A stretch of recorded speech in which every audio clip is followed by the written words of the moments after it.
కర్నూలు దగ్గర జరిగినటువంటి కావేరీ బస్ ఇన్సిడెంట్లో దాదాపు 19 మంది చనిపోయిన విషయం తెలిసిందే. అయితే అందులో 10 మంది వరకు ప్రాణాలు కాపాడారు. ధర్మవరానికి సంబంధించినటువంటి హరీష్ అనే అతను సాఫ్ట్వేర్ ఇంజనీర్. తను హైదరాబాద్ నుంచి బెంగళూరు వెళుతూ ఉండగా ముందే ఈ బస్సు యాక్సిడెంట్ అవ్వటం, ఫైర్ యాక్సిడెంట్లో చిక్కుకునటం చూసి తన ఫ్రెండ్స్తో వెళ్తున్నటువంటి హరీష్ గారు దిగి ఒక పెద్ద బండరాయిని తీసుకొని అద్దాలు పగలగొట్టి దాదాపు 10 మందిని బయటికి రక్షించారు. నిజంగా సామాజిక బాధ్యతతో మిగతా వాళ్ళందరూనేమో ఫోన్లలో వీడియోలు తీస్తూ లేదా ఏదో 100కి ఫోన్లు చేసి చెప్తూ ఉంటే తను మాత్రం అలా చేయకుండా ఒక సామాజిక స్పృహ బాధ్యత కలిగినటువంటి వ్యక్తిగా అద్దాలు పగలగొట్టి సాధ్యమైనంత మందిని బయటికి తీసి అయ్యో ఇంకా కొంతమందిని కాపాడలేకపోయానే అని బాధపడుతున్నారు. ఒక్కసారి తన లైవ్ కాల్లో ఉన్నారు. అసలు ఏం జరిగిందో ఆయన మాటల్లోనే విందాం. హరీష్ గారు నమస్తే అండి. నమస్తే. హరీష్ గారు చాలా మంచి పని చేశారు. మిగతా వాళ్ళలాగా వీడియోలు తీయలేదు మీరు, లేకపోతే 100కి ఫోన్ చేసి పోలీసులకి ఇన్ఫార్మ్ చేయటం కాకుండా మీరు చేతనేనంత గొప్ప సాయం చేశారు. బండరాయితోటి బద్దలగొట్టి అద్దాలు 10 మందిని బయటికి తీయగలిగారు. ఇంకా కాపాడలేకపోయానని మీరు బాధపడితే నాకు చాలా బాగా అనిపించిందండి. నిజంగా మీలాంటి రెస్పాన్సిబిలిటీ ఉన్నటువంటి పర్సన్స్ కనుక నలుగురు ఇద్దరు అక్కడ ఉంటే అసలు ఎవరు చనిపోయేవారు కాదేమో అనిపిస్తోంది. సో యాక్చువల్లీ ఏం జరిగిందంటే హైవేలో నేను వస్తుండగా టోల్ గేట్ దాటిన 10 కిలోమీటర్లకి వర్షం భారీగా పడుతుంటే వెహికల్ టు వెహికల్ గ్యాప్ ఇద్దామని నేను కొంచెం స్లో అయ్యానమాట. రోడ్ అసలు కనబడక. సో నాకు ఎందుకు డౌట్ వచ్చింది, ముందర వెహికల్ ఆగినట్టు అనిపించింది నాకు. ఎందుకంటే డిస్టెన్స్ తగ్గుతూ వస్తుంది నాకు ఆ వెహికల్ కి. ఆల్మోస్ట్ 1 కిలోమీటర్ ఉన్న డిస్టెన్స్ 300 మీటర్లకు వచ్చేసింది. సో బస్సు ఏమైనా ప్రాబ్లం ఉందా అలా ఎందుకంటే నేను బ్రేక్ వేసా, ఫుల్ ఆపేసా. ఎందుకంటే నాకు రోడ్ కనపడలేదు ముందు. సో నేను ఆపేసాను, కార్ ఆపేసాను. నేను ఎక్కడైతే కార్ ఆపానో నాకు పక్కనే డెడ్ బాడీ ఉంది, అంటే బాడీ ఉంది. నేనేమనుకున్నాను, బస్సులో ఉంటే ఎవరైనా కింద పడ్డారేమో, అందుకు బస్సు ఆగిందేమో అని నేను అనుకున్నా. ఓకే. సో అది నాకు ఇన్సిడెంట్ తర్వాత తెలిసింది. ఆ బైక్ లో చనిపోయిన వ్యక్తి ఈయనే అనుకున్నాను నేను. ఈయనే ఎవరు, నా కార్ పక్కన ఉన్నాడు ఆయన. ఓకే. సో ఆయన. సో నేను బస్సులో నుండి స్కిడ్ అయ్యాడేమో, బస్సు డ్రైవర్ చెప్దాము, ఆయన చనిపోయాడు, అప్పటికే చనిపోయినాడు, బ్లీడింగ్ అంతా అయిపోయి బ్లడ్ వచ్చి చనిపోయినాడు. అది చెప్దామని ఇన్ఫార్మ్ చేద్దాం ముందుకు వెళ్తుంటే నాకు ఎందుకు నిప్పు కనిపించింది, అలాగే మంటలు కనిపించాయి బస్సు ముందర.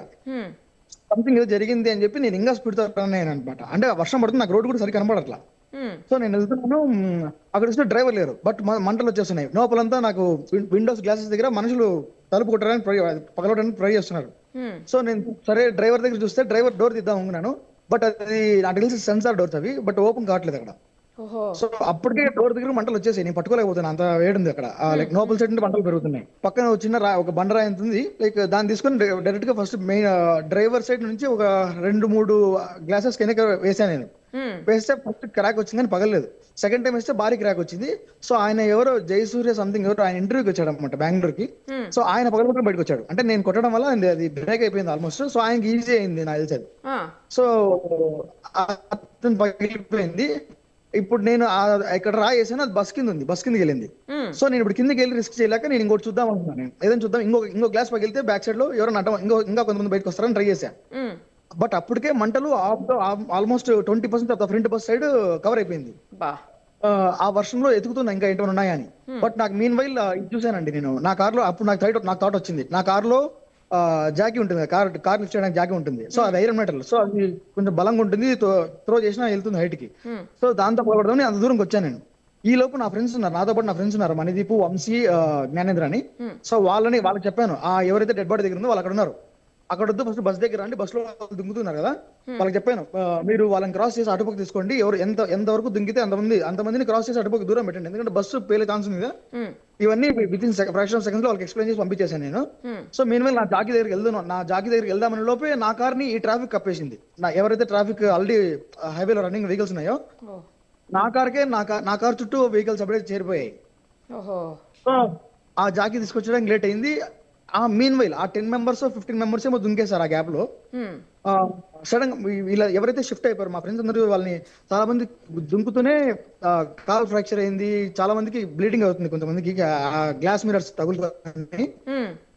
ఎత్తుకొని ఆటోకి వెళ్ళి రోడ్ లో షిఫ్ట్ చేశారు కంప్లీట్ అండి. ఎవరైతే షిఫ్ట్ చేశారో అక్కడంతా with in fraction of seconds లో బస్సు బ్లాస్ట్ అయింది. అంటే ఫ్యూయల్ ట్యాంక్ అంటుకొని సంథింగ్ మేబీ అదొక రీజన్ ఉండొచ్చు, లేదా ఏసీ వల్ల అయినా ఉండొచ్చు, ఏసీ కండిషనర్ వల్ల. సో బస్ అయితే బ్లాస్ట్ అయిపోయింది. ఆ పొరపాటు మేము అప్పుడు అక్కడ ఎవరు లేరు కాబట్టి, మేబీ ఇంకెవరెవరైనా దుంకే వాళ్ళు ఉంటే కొంచెం స్పీడ్ అప్ గా దుంకినా లేదు, అది చెప్పలేని సిచ్యువేషన్. అది ఎక్కడ దుంకలు కూడా తెలియట్లేదు, వర్షంలో చీకట్లో ఏం కనబడట్లేదు అక్కడ. లైటింగ్ కూడా ఒక ఫైర్ లైట్ తప్ప, ఆ అగ్గి నుండి వచ్చే లైట్ తప్ప అక్కడ లైట్స్ ఏం లేవు. సో నా కార్ కూడా నా కార్కి యాక్చువల్ వైట్ లైట్స్ ఉన్నాయి. సో అది లెంత్ అంత రావట్లేదు వర్షంలో. సో అక్కడ లైటింగ్ లేదు, ఎక్కడ దుంకుతున్నా అర్థం కావట్లేదు, నేను ఎక్కడ ఉన్నాను నాకు అర్థం కావట్లేదు రోడ్ లో. సో నేను మాక్సిమం ట్రై చేశానండి, కానీ బస్సు నాకంటే చాలా హైట్ లో ఉంది, పగలగొట్టడానికి కూడా ఏం లేవు దగ్గరలో. ఎంత ట్రై చేసినా కుదరట్లేదు. సో నేను మాక్సిమం ట్రై చేశాను, ఒకటే పగిలింది, బట్ చాలా హార్డ్ ఉన్నాయి గ్లాసెస్ అన్ని. సో నేను ఎవరైతే దుంగి ఆల్రెడీ మా ఫ్రెండ్స్ వాళ్ళు ఎవరైతే పక్కకి తీసుకెళ్లారో వాళ్ళు అప్పటికే బస్సు బ్లాస్ట్ అయిపోయింది. అంటే మా ఫ్రెండ్స్ ఎవరైతే దుంకారో వాళ్ళు సేఫ్, మిగతా వాళ్ళంతా నాకు అర్థం అవుతుంది. వాళ్ళు ఒక ఆమె నాకు చెప్తుంది, ఒక 30-40 ఇయర్స్ మధ్యలో ఉంటుంది ఆమె ఏజ్. ఆమె నేను కొంచెం బ్యాక్ సైడ్ రాగానే చెప్తుంది, ఆమె ఏదో సైకిల్ చేస్తుంది, పగలగొట్టమనో సంథింగ్, ఏదో చిన్న పాప ఉందని ఏదో చెప్తుంది నాకు సైకిల్. బట్ ఎంత ట్రై చేసినా అక్కడ నాకు పగలగొట్టడానికి అవసరం లేదు. ఇంకోటి బస్సు చాలా హైట్ లో ఉంది, అంటే విండో గ్లాస్ చాలా హైట్ లో ఉంది. సో నేను చాలా ట్రై చేశానండి నా దగ్గర కూడా వస్తువులు ఏం లేకపోయింది అప్పుడు. నా కారు కూడా 300 మీటర్లో ఉంది, ఆ వర్షానికి నాకే రోడ్డు కనబడట్లా. సో వెళ్దామంటే, సో మేబీ కొంచెం వర్షం తగ్గినా, ప్రకృతి కొంచెం సహకరించిందా ఇంకొక 10 మందిని కాపాడేవాన్నేమో. మిస్ అయింది. ఆ టైంలో లోపల వందల కొద్దీ సెల్ ఫోన్లు ఉన్నాయి, అవన్నీ బ్యాటరీస్ పేలిపోయినాయి అని చెప్తున్నారండి. ఆ సౌండ్లు ఏమన్నా వినిపించాయా ఆ టైంలో మీకు? లేదండి, నేను ఒక 5-6 మంది సౌండ్స్ విన్నా. అంటే అన్న మాది కూడా పగలగొట్టండి, ఇక్కడ ఇటువైపు డోర్ పగలగొట్టండి విన్నారు మీరు అంతే. అది సౌండ్ ఆ బ్యాటరీ సౌండ్స్ ఏం వినపడలేదు, కానీ నాకు ఈ సౌండ్ వాళ్ళ సౌండ్స్ విన్నాను. ఇది కూడా బ్రేక్ చేయండి, ఇది అటుపక్క రాండి, పిల్లలు ఉన్నారు అని ఎవరు చెప్పారు. అటుపక్కకి వచ్చే లోపే ఇటుపక్క ఫ్రంట్ అంతా బ్లాస్ట్, టైర్ పగిలిపోయిందండి, ఫ్రంట్ టైర్ పగిలిపోయింది. నేను ఉండగానే టైర్ పగిలిపోయింది. నేను కొంచెం దగ్గరికి వెళ్తున్నాను, టైర్ పగిలింది. నేను చూస్తుండగానే టైర్ పగిలింది. సో నేను ఫ్రంట్ నుంచి సెకండ్ థర్డ్ విండో పగలగొట్టాను. దాని తర్వాత ఇంకా అది కుదరట్లేదండి అసలు, అంటే మంటలు నా మీద కూడా వచ్చేస్తున్నాయి. సో ఎంత ట్రై చేసినా కావట్లేదు. సరే బ్యాక్ సైడ్ విండో పగలకూడదాము అని చెప్తే ఆల్రెడీ సగం బ్రేక్ లో ఉంది, ఆ హీట్ కి తట్టుకోలేకేమో. బట్ అది చాలా హైట్ లో ఉంది, మోర్ దాన్ లైక్ ఒక 5 feet హైట్ లో ఉంది. సో అసలు పోవట్లేదు అసలు. ఎంత బరువు ఉన్న ఒక రాయి ఏదైనా తీసుకుందామని కూడా నేను ఎత్తలేకపోతున్నాను. అది ఆ వర్షానికి నాకు కళ్ళకి వాటర్ అంతా పడుతున్నాయి అసలు. అంటే ఆ వాటర్ ఫోర్స్, రెయిన్ ఫోర్సే మొహానికి కొడుతుంది, అసలు కళ్ళు తెచ్చలేకపోతున్నాను అసలు, అంత వర్షం ఉండే అప్పుడు. అదేలేండి, కానీ అంత వర్షం పడుతున్నా మంటలైతే ఆగలేదు కదా, అదేంటి అసలు? వర్షానికి మంట ఆగాలి అసలైతే. టెక్నికలీ నాకున్న లైక్ అప్పుడు సిచ్యువేషన్ నేను ఆలోచించింది ఏంటంటే, బస్సు బెంగళూరుకి వెళ్ళాలి అంటే ఆల్మోస్ట్ ఇంకా 350 కిలోమీటర్లు బస్సు వెళ్ళాలి, అంటే ఆల్మోస్ట్ 400 లీటర్ల వరకు డీజిల్ ఉంటుంది. ఫ్యూయల్ ఎక్కువ ఉండి ఫ్యూయల్ ఎక్కువ ఉంటుంది, ఓవర్ ఫ్యూయల్ ఉండొచ్చు, మేబీ అదొక రీజన్. నేను అబ్జర్వ్ చేసింది అదే. యాక్చువల్లీ ఫ్యూయల్ ట్యాంక్ ఎక్కడ ఉందో అబ్జర్వ్ చేశాను ఫస్ట్ నేను, కానీ ఫ్యూయల్ ట్యాంక్ రెండు వైపులు ఉన్నాయని నాకు, అంటే నేను చూసిన ప్రకారం, అంటే నాకు ఒక కొంచెం నాలెడ్జ్ ఉంది. సో దాని ప్రకారం so 2 fuel tanks at a time వెళ్ళాయి, అంటే అట్ ఏ టైం అంటే ఒక 2 minutes గ్యాప్ లో వెళ్ళాయి. సో దీని వల్ల యాక్చువల్లీ బస్సు 3 times బస్ట్ అయింది, 3 సార్లు పేలింది బస్సు. మీ ముందే 3 సార్లు? ఫస్ట్ టైం పేలినప్పుడే మా ముందే 3 సార్లు, నా ముందే 3 సార్లు పేలింది బండి. నేను వాళ్ళందరినీ బస్సు అంటుకున్న ఒక 3 నిమిషాలు 4 నిమిషాలకే గ్లాస్ విండో పగులుతున్నాయి, అంటే హీట్ కి. అంటే నాకు తెలిసి ఆ 3 నిమిషాలు ఆ గ్లాస్ ఆటోమేటిక్ గా హీట్ కి పగులుతున్నాయి కదా, అప్పటికే నాకు తెలిసి స్పాట్. నన్ను ఎవరైతే ఆమె లాస్ట్ సీట్ లో ఉండి పిలిచిందో తను, నేను మరీ కొంచెం దూరంకి వచ్చి ఫోన్ జూమ్ చేసేసాను. సో నా ఫోన్ కొంచెం క్లారిటీ ఉంటే జూమ్ చేసి చూసాను వర్షంలో. చూస్తే ఆమె ఈ రిప్స్ అన్ని ఉన్నాయండి, ఓన్లీ కలేబరాలు మాత్రమే ఉన్నాయి, బాడీ లేదు అసలు లేదు. సో కనీసం తను నాకు చెప్పి, నాకు ఎలా అర్థమైందంటే, తను చిన్న పాపని సైకిల్ చేస్తుంది. నాకు ఎలా అర్థమైందంటే, నేను ఎవరైతే విండో బ్రేక్ చేసి వాళ్ళు బయటకు వచ్చారో అప్పుడు తను ఒక లేడీ వచ్చింది, చిన్న 3 years బేబీని వేసుకొని వచ్చింది అనమాట. తనకి ఆ చిన్న 3 years బేబీకి ఆస్మా, లైక్ అది సఫోకేషన్ వచ్చేసింది ఆ బ్రీతింగ్ వల్ల, ఆ స్మోక్ వల్ల. సో తను చెప్పు ఆ చిన్న 3 years బేబీకి. సో నేను ఆల్రెడీ తనని అడిగాను, సరే సేఫ్ అంటే, పాప సఫోకేషన్ ఉంది, బ్రీతింగ్ ప్రాబ్లం ఉందంటే, అప్పటికప్పటికి అటుపక్క రోడ్ లో ఒక కార్ ఉంది. సో కొంచెం ట్రాఫిక్ క్లియర్ చేసి ఆ కార్ని ముందుకు రమ్మన్నాను. ముందుకు రమ్మంటే ఆయన ఇద్దరే ఉన్నారు కార్లో. సో వాళ్ళని ఈ అర్జెంట్ గా వీళ్ళని పంపించేసి ఆ కార్లో. సో నేను మరి వెంటనే ఎప్పుడైతే ఫస్ట్ బ్లాస్ట్ అయిందో వెంటనే నేను 100 కాల్ చేశాను, ఇన్సిడెంట్ ఎక్స్ప్లెయిన్ చేస్తాను. వెంటనే వాళ్ళే 1908 సంథింగ్ నెంబర్ ఇచ్చారు, వాళ్ళకి అంబులెన్స్ ఫైర్ ఇంజిన్ ఫోన్ చేశాను. వెంటనే మళ్ళీ పోలీసు వాళ్ళకి అంతా వాళ్ళే, SBSI ప్రసాద్ సార్ అనుకుంటా, ఆయన వెంటనే కాంటాక్ట్ లోకి వచ్చాడు. వాళ్ళని పంపించేశాను. Meanwhile Haima Reddy something ఆమె, తను వచ్చింది. అప్పుడు తన సీన్ లోకి వచ్చింది. అప్పటికే బర్స్ట్ అయిపోయిందండి. అక్కడ నో చాయిస్, అక్కడ వేరే ఆప్షన్ ఏం లేదు, జస్ట్ చూస్తుండడం తప్ప వేరే ఆప్షన్ ఏం లేదు. ఎందుకంటే పోలీసులకు ఇన్ఫార్మ్ చేశారు, అప్పటికే మొత్తం అంబులెన్స్ వచ్చేసినాయి. అయితే 240కి నేను ఇన్సిడెంట్ దగ్గర ఉన్నా, 245 మధ్యలో ఇన్సిడెంట్ దగ్గర ఉన్నా. 250కి నేను ఒక 8 మంది బయటికి తెప్పించాను, ఒక 10 మందిని బయటికి తెప్పించాను. ఆ తర్వాత 335కు 334 మధ్యలో వీళ్ళకి 100 ఫోన్ చేశాను. కరెక్ట్ గా 41 సారీ 31కు 34కో చేశాను నేను. So with in fraction of 5 seconds లో ఎవ్రీథింగ్ ఇస్ కంప్లీటెడ్. నా కళ్ళ ముందరే జరుగుతుంది, నేను ఏం చేయలేకపోతున్నాను అనేది. అది దట్టు ఏం చేద్దామన్నా కూడా బస్సు ఒక హైట్ లో ఉంది, అంటే మిరర్స్ నాకు హైట్ లో ఉంది, చాలా హైట్ లో ఉంది. అదేలేండి. ఆ టైర్స్ ఎక్కుదామన్నా టైర్స్ ఆల్రెడీ మంటలు ఉన్నాయి. చూద్దాం దూరం నుంచి జాకీ ఏం చూద్దామన్నా కార్ ఎక్కడ 300 minutes లో లాంగ్ పెట్టా. అక్కడ వర్షం పడుతుంది, అసలు వెళ్ళడానికి లేదు, రోడ్ స్కిడ్ అవుతుంది, లైక్ నా షూస్ స్కిడ్ అవుతున్నాయి. సో ఏం చేయడానికి లేదు. బస్ కి డాష్ ఇచ్చిన బైకర్ ముందు కొంచెం దూరంలో పడిపోయి ఉన్నాడు, చనిపోయాడు అప్పటికి అని చెప్తున్నారు కదా. అక్కడి నుంచి బస్ వరకు ఒక 300 మీటర్లు ఉంటుందా అండి? 300 మీటర్లు ఉంది. నేను ఎస్ఐ సార్ సిఎస్ఆర్ ఎవరు వచ్చారు ఒక హాఫ్ అన్ అవర్ తర్వాత, నేను ఆయనకి క్లియర్ గా చూపించాను అంత ట్రాఫిక్ లో కూడా. సార్ ఇక్కడ చూడండి లైన్ మొత్తం 300 meters కి లైన్ ఉంది వరుసగా, బైక్ ని డ్రాగ్ చేసుకుంటూ వెళ్ళడం. అదే అక్కడి నుంచి బైక్ ని డ్రాగ్ చేసుకుంటూ బస్ తీసుకుపోయిందంటండి. అవును కరెక్ట్, అందుకోసం అడిగాను. నాకు ముందే కనపడింది ఫైర్, అంటే బస్ కింద ఫైర్ ఉన్నట్టు కనపడింది. నేను ఏమనుకున్నా అంటే బస్సు హెడ్ లైట్స్ అనుకున్నా, బస్సు హెడ్ లైట్స్ కూడా ఎల్లో కలర్ ఉంటాయి కదా. అవును. సో ఆ లైట్ అనుకున్నా. నేను కొంచెం ఒక 100 meters స్లోగానే వెళ్ళా, అంటే ఈ అబ్బాయి పడిపోయాడేమో బస్ లో నుంచి, వాళ్ళందుకు వెయిట్ చేస్తున్నారు అనుకున్నా. సో ఈ క్యాండిడేట్ బస్ లో నుంచి వెళ్ళిపోయాడు. వాళ్ళేమనుకున్నారు, వాళ్ళ పాయింట్ ఆఫ్ వ్యూలో తను కింద పడ్డాడు కదా, మేబీ వస్తున్నాడేమో నడుచుకుంటూ అని వాళ్ళు ఆపారేమో నేను అనుకుంటున్నా. బట్ ఇక్కడ స్పాట్ డెడ్ ఇస్తే చెప్దామని పోతున్నా. నాకు కొంచెం ఒక 100 meters నేను క్రాస్ చేయగానే ఇంకా 200 meters లో బస్సు అంటుకుంటుంది, నాకు అర్థమైంది క్లియర్ గా. సో నేను పరిగెత్తుకుంటూ వెళ్తే అక్కడ ఎవరు లేరు, డ్రైవర్ సీట్ లో. అంటే డ్రైవర్ దూకేసి అప్పటికే పారిపోయి ఉంటాడండి. నా కళ్ళ ముందర జరిగింది కాబట్టి నేను వెళ్ళే టైంకి డ్రైవర్ లేడండి అక్కడ. లేడంటే అప్పటికే దూకి పారిపోయి ఉండాలి. మరి డ్రైవర్ మేబీ అయిండొచ్చు. మరి అటుపక్క డ్రైవర్ అటుపక్క చూద్దామని కూడా అటుపక్క హ్యాండిల్ లేదు. మేబీ అది తీస్తే లోపల నుంచి తీయాలి. అప్పటికే ఆ డోర్ ఏదైతే మెయిన్ డోర్ ఉందో ఆ డోర్ వరకు కూడా మంటలు వచ్చేసినాయా అండి అప్పటికే మీరు వెళ్ళేసరికి? ఫుల్ అండి, డ్రైవర్ కంపార్ట్మెంట్ మొత్తం డాష్ బోర్డ్ అంతా మంటలతో ఉండిపోయింది. అంటే కింద నుంచి వచ్చే మంటలన్నీ కింద నుంచి వచ్చాయి పైకి. అంటే మీరు ఏదైతే పగలగొట్టారో మిర్రర్, అది బ్యాక్ సైడ్ మిర్రరా అండి, సైడ్ మిర్రరా, ఏది మీరు పగలగొట్టింది? సైడ్ మిర్రర్, సైడ్ రెండోదో మూడోదో అని గుర్తులేదు, రెండోదో మూడోదో. ఆ చీకట్లో నాకు వర్షంలో కనపడలేదు. ఓకే అదండి. సో తను అంతా బస్ట్ అయిపోయింది, బస్ అంతా బస్ట్ అయి ఫస్ట్ టైం బ్లాస్ట్ అయినప్పటికీ ఇంకా తను హైమారెడ్డి తను ఇంకా రాలేదు. బట్ అప్పటికే ట్రాఫిక్ జామ్ ఎక్కువ అయిపోయింది. నేను 100కి 100కి అంబులెన్స్ కి వాళ్ళందరికీ ఫైర్ ఇంజిన్ ఫోన్ చేసినప్పుడు నేను వాళ్ళకి క్లియర్ గా ఇన్స్ట్రక్షన్ ఇచ్చేసాను అనమాట. మీరు టైం వేస్ట్ చేయదండి, ఆపోజిట్ రండి అని చెప్పి. ఆపోజిట్ వెహికల్స్ లో రాంగ్ రూట్ లో వచ్చేసండి మీరు, తొందరగా వెళ్ళగలుగుతారు. కానీ ఇక్కడ సమస్య ఏం జరిగిందంటే అంబులెన్స్ అన్నిటికీ అక్కడ కూడా ఈ వెహికల్స్ ఏవైతే నార్మల్ వెహికల్స్ ఉన్నాయో అవన్నీ రాంగ్ రూట్ లో రావడం స్టార్ట్ చేసాయి. సో అంబులెన్స్ అన్నిటికీ ఇబ్బంది అయిపోయింది. ప్రతి ఒక్కరిని చేతులు వేడుకొని మరి నేను లైక్ ఒక సైడ్ దారి వదలడన్నా. ఎవ్వరు అసలు మాకెందుకు అన్నట్టు చూసారంటే, వేరే ఒక 2-3 కార్కి ఒక బోర్డు ఉందండి, డిప్యూటీ సంథింగ్ ఏదో ఉంది. బట్ ఆయనైతే ఇర్రెస్పెక్ట్ ఆఫ్ హిస్ పొజిషన్, నేను చెప్తున్నాను మీరు మేబీ హైర్ పొజిషన్ ఉండొచ్చు కదా, ఏదైనా చేయండి అంటే మాది ఇక్కడ కాదు, మాది ఈ ప్లేస్ కాదు, మాకు సంబంధం లేదని డోర్ విండో చేస్తున్నాడు. పక్కన మనుషులు చచ్చిపోతే సంబంధం లేదని ఎలా పోతారు? అసలు 2-3 వెహికల్స్ అయితే ఆపానండి, అసలు వాళ్ళు రెస్పాండ్ అవ్వలేదు.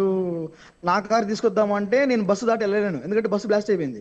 నా కార్ యూటర్న్ చేద్దామంటే యూటర్న్ పాయింట్ అక్కడ దగ్గర లేదు, ప్లస్ ట్రాఫిక్ వెనకాల ఎండిపోయింది. నా కార్ అయితే పోదు, బైక్ అయితే పోవచ్చాము కానీ కార్ పోదు. సో అక్కడ యూటర్న్ పాయింట్ లేదు, అసలు వేరే ఛాన్స్ ఏం లేకపోయింది. అది మాక్సిమం ట్రై చేశానండి కానీ దొరకట్లేదు ఛాన్స్ అక్కడ. అటుపక్క వెహికల్స్ ఉన్నా, అటుపక్క ఈ సిచ్యువేషన్ నేను గ్లాస్ పగలగొట్టి వీళ్ళందరూ బయట తెచ్చి ఈ లోపే అటుపక్క ట్రాఫిక్ జామ్ అయిపోయింది. అటుపక్క ట్రాఫిక్ వెహికల్స్ రాంగ్ రూట్ లో వచ్చేసాయి, అంటే రైట్ సైడ్ లైన్ లో కూడా లెఫ్ట్ సైడ్ వెహికల్స్ వచ్చేసాయి. సో అప్పటికి 2 సైడ్ ట్రాఫిక్ బంద్ అయిపోయింది. ఒక అంబులెన్స్ ఏమో అటుపక్క నుండి వచ్చింది, అంటే కర్నూలు బెంగళూరు రూట్ నుండి ఒక అంబులెన్స్ వచ్చింది, మరి ఇక్కడ కర్నూలు రూట్ నుండి ఇంకో 2 అంబులెన్స్ వచ్చేసాయి. సో చాలా ట్రై చేశానండి బట్ కుదరట్లేదు. బట్ ఆ వర్షం సహకరించట్లేదు. I tried my level best అండి. బట్ ఏమో అప్పటికే మీరు బాగా చేసినట్టు, కొంచెం వర్షం తగ్గింటే ఇంకొంచెం బాగుండేదేమో. మంటలు తక్కువ ఉన్నా లేదు, వర్షం లేకపోయినా లేదు అంటే మీ జాకీ తీసుకునే అవకాశం మీకున్న కారులోంచి మీరు ఇంకా చాలా మందిని సేవ్ చేయగలిగేవాళ్ళు. అవును, అంటే వర్షం కొంచెం తగ్గితే క్లియర్ విజన్ ఉంటుంది. విజన్ లో నేను ఏమైనా చేయొచ్చు అంటే ఏదైనా కనబడుతుంది, కింద ఏది కనబడట్లేదు వర్షానికి. పక్కన చెట్లు ఉన్నాయి, మనం హైవేలో డివైడర్ చెట్లు ఉంటాయి కదా, దాంట్లో నాకు ఏముంది అర్థం కావట్లేదు. కొన్ని లోయలు ఉన్నాయి, లెవెల్ సర్ఫేస్ లేదు. నేను అటుపక్కల్ని వెళ్ళి తీసుకొద్దాము దాటిపిద్దామన్నా కూడా లెవెల్ లేదు సర్ఫేస్. ఆ చెట్లు గడ్డిలో లెవెల్ నేనే స్కిడ్ అయి పడిపోతున్నా. సో వెరీ లెస్ టైం అండి, 3 minutes రఫ్లీ నాకున్న టైం అక్కడ. అంతే, అంతకంటే అంతే కదా, ఫ్రాక్షన్ ఆఫ్ సెకండ్స్ మినిట్స్, అంతకు మించి ఏం లేదు. ఏం డెసిషన్ తీసుకోవాలన్నా చాలా తక్కువ టైంలో తీసుకోవాలి అక్కడ. First bus right side. So నేను మళ్ళీ ఒక యూటర్న్ పాయింట్ లైక్ అంటే అటుపక్క రోడ్లు దాటి ఫ్రంట్ సైడ్ నుండి వచ్చాను ఇటుపక్కకి. ఇటుపక్క ఇంకా మంట పూర్తిగా బ్లాస్ట్ అయితే జరగలేదు కానీ పూర్తిగా మంటలు అయితే వచ్చేసాయి. అప్పటికే ఎవరు ఒక ఒక ఒక విండో గ్లాస్ బర్స్ట్ అయిపోయింది. ఎక్కడ బ్యాక్ సైడ్ టైర్ల పైన ఉంటుంది, టైర్ల పైన ఉన్న గ్లాస్ బర్స్ట్ అయిపోయింది. సో నేను దగ్గరికి వెళ్దాం అనుకున్నా, తను ఎవరు అరుస్తుంది కానీ కాలిపోయింది, పూర్తిగా కాలిపోయింది తను. కానీ లైక్ బయటికి చేపెట్టింది. సరే లాగుదామన్నా అక్కడ టైర్స్ కూడా టైర్స్ దగ్గర మంటుంది. సో అది పేలితే మరి నాకు ఇబ్బంది, లైక్ నేను కూడా ఉండకపోవచ్చేమో అని చెప్పి భయంతో ట్రై చేద్దాం అనుకున్నా. మీరు కొన్ని వీడియోస్ చూసింటే లగేజ్ కంపార్ట్మెంట్ దగ్గర ఒక బాడీ ఉంది. అవునండి. ఆ బాడీ యాక్చువల్లీ అదే తను ఏదైతే సీట్ లో ఉందో, లోవర్ బెర్త్ లో ఉందో, అది వుడెన్ ఫ్లోర్ అంతా కాలి తను కిందికి పడిపోయిందండి యాక్చువల్లీ. ఓహో, ఓకే. బట్ అప్పటికే ఏమని చేద్దాం అన్నా కూడా ఇటుపక్క లోయింది, హైవేకి సైడ్ కి లోయింది. అదేలేండి. ఈ వర్షానికి స్కిడ్ అయిపోతున్నాను నేను. అక్కడ అడుగు పెడుతున్నా కూడా కిందికి వెళ్ళిపోతాను, నేనే కిందికి వెళ్ళిపోతాను. సో ఛాన్స్ దొరకట్లేదు. అటుపక్క వెళ్దామంటే బ్యాటరీస్ అటుపక్కే ఉన్నాయి కదా, బస్ అక్కడ అవుతుంది. సరే ఎందుకని మా ఫ్రెండ్స్ సరే లైక్ మా ఫ్రెండ్స్ సైకిల్ చేస్తున్నారు, వచ్చి కనీసం వీళ్ళని చూద్దాము, వీళ్ళని అంబులెన్స్ వెళ్దామని. బట్ ఎక్కడ అంటే కనీసం నాతో పాటు ఇంకొక 5 మంది నా దగ్గర ఉన్న పక్కన ఉన్న ఇంకొక 4-5 మెంబర్స్ ఉన్నా, ఇంకొక ఇటు సైడ్ గ్లాస్ బ్రేక్ చేసి ఇంకొకటి ఏదైనా చేసిన కనీసం ఇంకొక 5 మందినైనా తెప్పించే వాళ్ళం కిందికి అనే ఫీలింగ్ అయితే ఇప్పటికీ ఉందండి నా కళ్ళ ముందు. అవును, మీ కళ్ళ ముందు జరిగింది కదండి, ఆ బాధ కనబడుతుంది, మీ మొహంలోనే తెలుస్తుంది, మీ మాటల్లో అర్థమవుతుంది అది. మీరు బయటకు వచ్చిన వాళ్ళ తర్వాత ఏమన్నా కలిసారా అండి? ఇంకా ఆ అవకాశం లేకుండా? అదే ఒక లేడీ చెప్పా కదా, ఒక ఫ్యామిలీ, ఇద్దరు wife and husband, maybe wife and husband అనుకుంటున్నా. సో వాళ్ళ కిడ్స్ ఇద్దరు ఉన్నారు. సో చిన్న పాపను ఎవరైతే ఎక్కించారో ఆమె చెప్తుంది నాకు, మా పిల్లలు ఇంకా నోపులు ఉన్నారు, ఏమైనా ట్రై చేయగలరా అని. కానీ సరే నేను పిల్లలు తెస్తానండి, మా వాళ్ళు చూసుకుంటారు, మా ఫ్రెండ్స్ ఉన్నారు, అటువైపుకి వెళ్ళి పంపించాను. ఇమీడియట్ 5 మెంబర్స్ దాంట్లో పంపించారు రిక్వెస్ట్ చేసి. ఆ కారు కూడా ట్రాఫిక్ అడ్డం ఉందండి. వాళ్ళని అడిగి నాకు గొంతు పోతుంది అసలు, ఎవరు వినట్లు నా మాట. నీకెందుకు అనే టైప్ లో ఉంది నాకు ఆన్సర్, రెస్పాన్స్ అంతా. దారుణం, అసలు చాలా చాలా దారుణం. కొంచెం వర్షం తక్కువ మేబీ నాకు కొంచెం వర్షం తక్కువ ఉండి కనీసం లైటింగ్ ఏమైనా ఉంటే కనీసం అక్కడ ఒక బలమైన వస్తువు ఏదైనా ఉంటే కనీసం ఇంకొక గ్లాస్ అన్నా బ్రేక్ చేసేవానేమో. బ్యాక్ సైడ్ అర్థం ఆల్రెడీ కొంచెం బ్రేక్ అయింది, ఎవరైనా వస్తారని చూసాను. బట్ అక్కడ కూడా ఇంజన్ ఉంది బ్యాక్ సైడ్. సో అక్కడ ఏమైనా పేలుతుందో నీ దగ్గరికి వెళ్ళా, ఎందుకంటే బ్యాక్ సైడ్ ఇంజన్ ఉందండి. సో అక్కడ ఏమైనా బర్స్ట్ అయితే మళ్ళీ నాకు రిస్క్ కదా అని నేను ట్రై చేస్తున్నా. బట్ ఏదైనా దొరికితే కొడదాం అనుకున్నా. కానీ నేనేమనుకున్నా అంటే అక్కడ కూడా ప్యాసింజర్స్ ఉన్నారు కదా, ఒకవేళ నేను ఏమైనా చేస్తే లైక్ అది నేను ఆలోచించి అక్కడికేమైనా దెబ్బలు తగులుతాయా, మళ్ళీ వాళ్ళు ఏమైనా బ్లీడ్ అయ్యి అక్కడ పడిపోతారా, అదొకటి ఆలోచించాను నేను. అంటే నేను ఏమైనా గట్టిగా ఏదైనా కొడితే రాయితో, ఆల్రెడీ కొంచెం బ్రేక్ లో ఉంది క్లాస్. సో అక్కడేమో వాళ్ళకేమో తగిలి కింద పడిపోతే అక్కడే చనిపోతారు కదా అని చెప్పి నేను ఇంకా అదొక్కటి కొంచెం ఒక 10 seconds లేట్ చేశాను. అంటే ఆలోచించాను, ఆ ఆలోచనలో ఇంకొంచెం స్పీడ్ అప్ ఉంటే బాగుంటుండేమో. బట్ అదే అండి, నాకు కొంచెం వర్షం తగ్గినా, కొంచెం కనీసం లైటింగ్ ఉన్నా కూడా యాక్చువల్లీ వెహికల్స్ అప్పటికే వచ్చేసాయి. ఆ లైటింగ్ కూడా వర్షానికి పడట్లా, బస్ మీద పడట్లా, ఓన్లీ మంటలే కనబడుతున్నాయి కానీ బస్ లైటింగ్స్ కనబడట్లా. అదేలేండి. ఎనీహౌ చాలా మంచి పని చేశారండి. మీకు చేతనైన సాయం చేసి కనీసం 10 మందినో అంతకు మించినో కాపాడగలిగారు. అట్లీస్ట్ మిగతా వాళ్ళు అది కూడా చేయలేకపోయారు కదా, చూస్తూ వెళ్ళిపోయిన వాళ్ళు ఉన్నారు, మీరే చెప్తున్నారు కళ్ళ ముందు వెళ్ళిపోతున్నారు అని చెప్పి. కనీసం మానవత్వం లేకుండా, బట్ మీరు ఏం ఆలోచించకుండా, మీ గురించి కూడా ఆలోచించకుండా పరిగెట్టుకుంటూ వెళ్ళి మీరు చేతనైన సాయం చేశారు. రియల్లీ గ్రేట్ అండి, మీకు హ్యాట్స్ ఆఫ్. థ్యాంక్ యూ అండి. జరిగింది సంఘటన మొత్తం మాకు కళ్ళకు కట్టినట్టు చెప్పారు. థ్యాంక్ యూ అండి, థ్యాంక్ యూ సో మచ్. మీకు ఆల్ ది వెరీ బెస్ట్ అండి. జాబ్ ఏదో మీరు ఇంటర్వ్యూ కోసం వెళ్ళానన్నారు కదా, ఆల్ ది వెరీ బెస్ట్ అండి. మీకు మంచి జాబ్ రావాలి, మీరు కోరుకున్న జాబ్ అని నేను కూడా కోరుకుంటున్నానండి. Thank you so much.